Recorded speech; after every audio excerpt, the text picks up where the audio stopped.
facilities, and they also were in range of all the training facilities. So if training was interrupted and the supply of pilots dried up to the RAF, major land problems.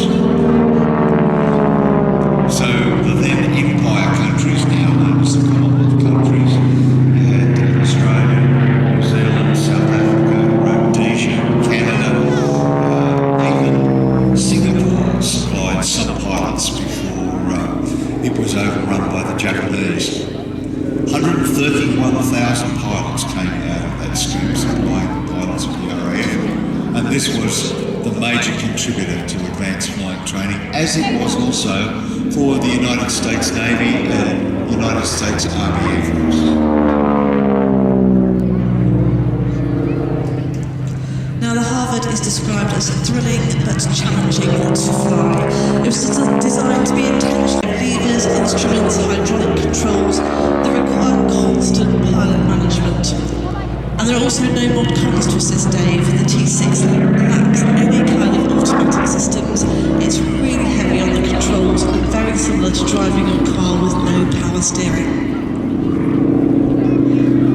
Dave started flying at the age of 12 at Finland Flying School in Cambridgeshire. He completed his airline licence in 2 aircraft and instructs student pilots, and also enjoys playing the trumpet.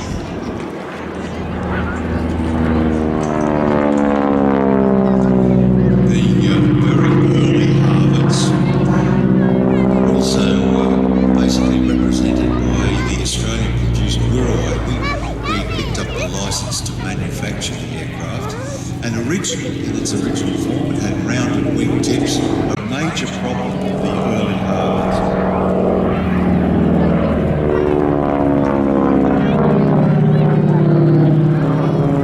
Now, what is a washout? Basically, if you look through sections of the wing, as you come from the fuselage out to the wingtip, washout means the wing stalls or loses lift. It loses lift evenly across the wing. No washout, you have a major issue, especially if you're flying in unbalanced flight conditions.